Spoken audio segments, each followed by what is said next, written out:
Well, hello, everybody. It's what's left of Ben today.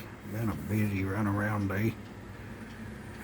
And I didn't get no work on none of the vehicles, but I thought I'd take this opportunity while I was working on it to show you the other side of Ben's Poor Man Repairs, what I repair. I had a client drop a old vintage record player off last week, I think, maybe. And I've been working a little off and on it. These you can only work so long, and you've got to give your eyes and everything else a break. But I don't know if y'all find this interesting or not, but to show you, I've said many times I repair more things than vehicles. Usually it's more stuff like what I'm working on this evening. I had a doctor's appointment this morning, just all kind of running around, so it was way after lunch by the time I got back, so I didn't start no vehicle work today, but this is something I've got to get done. I told my client I'd try to have it done in a week or so, and it's already been over a week. But show you what I'm working on right now. This is a turntable off of, I think it's the early 60s. Let's go in the middle and say 1962, 1963 Morris record player. It's really beautiful, a mid-century modern style. And they brought it to me, and the gentleman that brought it said he had never heard it play. And he said he knows probably 40 years. And I told him I never make no guarantees or promises, but leave it with me and I'll do what I can. And I might have said in one of my videos earlier, this used to be what I did full time, was repair these. Because nobody does it. There is no stereo or TV or radio repair man no more, like your RCA man, or that just don't exist. So I took it on myself to learn and teach myself how to repair these old things. But one of the things, I've been on this for an hour and 45 minutes. These little miniature wires right here. There is 1, 2, 3, 4, 5 of them. 6. And I was looking for a pencil where I could give you a reference from a pencil lead as to how small these are. They are about half the size of a pencil lead. And this is what anybody familiar with these runs from your needle that sets on the record around to these ports, and over here you have, I'm trying to use the camera instead of left and right. That's your speakers, left and right speaker. And I had hoped that it was you can see it's really old, this old grease. This is what would have been in it when it come from the factory.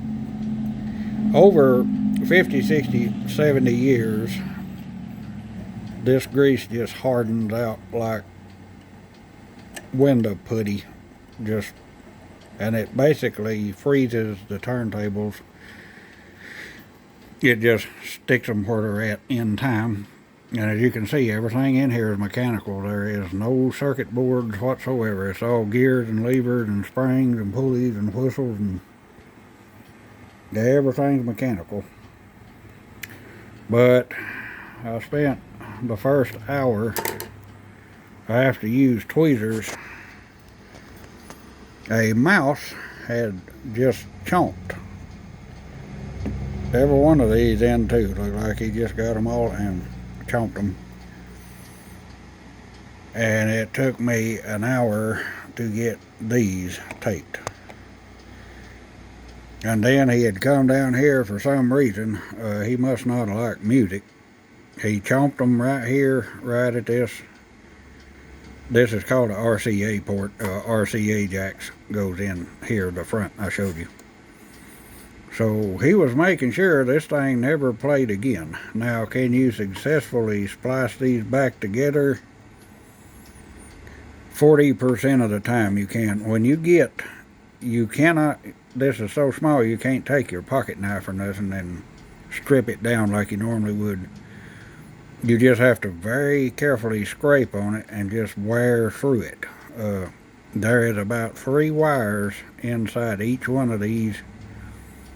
3 copper wires that's about the size of a human hair. No joke.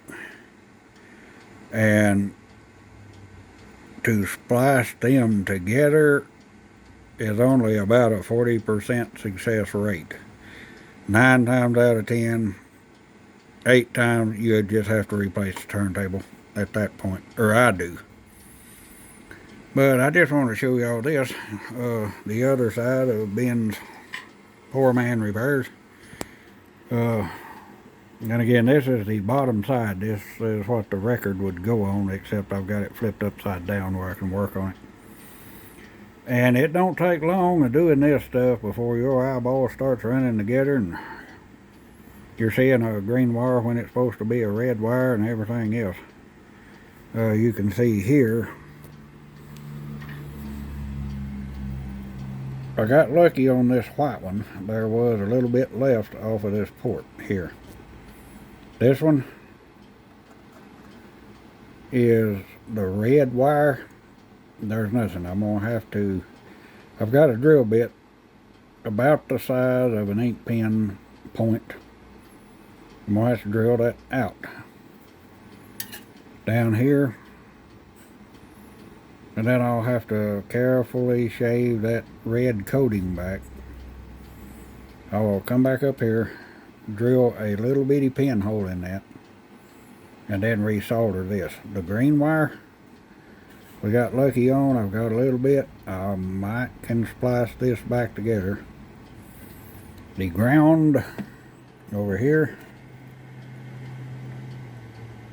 I'm going to have to do the same. I'm going to have to drill that with a little pin pilot bit and solder that. But I don't know if you'll find this interesting or not. But I just thought I'd show you the other side, some of the other repairs, and I don't believe the client would mind me sharing this a little bit with y'all. But that's usually what I do more so than vehicles is stuff like this, radios, record players. I don't do televisions. They just look like they'd be too easy to get yourself blowed up fooling with them things. I'm just self-taught, and like I said, when you get into this little intricate miniature stuff, there's about a 40% success rate. This you cannot get impatient doing.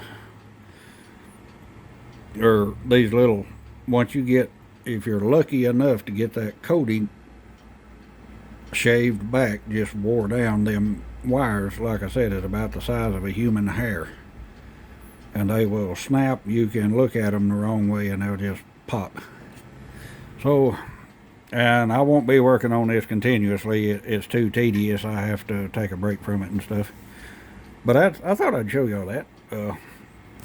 Other side, the repairs, and there's other things I fix and repair for people as well. But I was just taking it kind of easy the rest of the evening after I got back from my doctor's appointment, running around and all of that.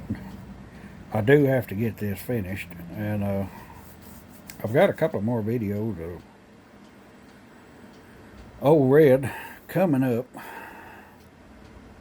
There'll actually be a lot. I did get the seat cover in, and instead of sewing it and making it myself, when we don't do that, we use LMC truck. They call it OEM or whatever. I don't even know what that means, but it's supposed to be like the covers was from the factory. We did get that in, and we will video that, how that is in, how that installs. And we've got some foam we got to repair in the back seat of the truck, in the back of the seat. I'll show you how we do that.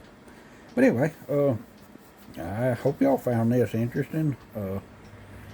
Anyway, you know what the other side of being the poor man repairs is, and appreciate y'all watching.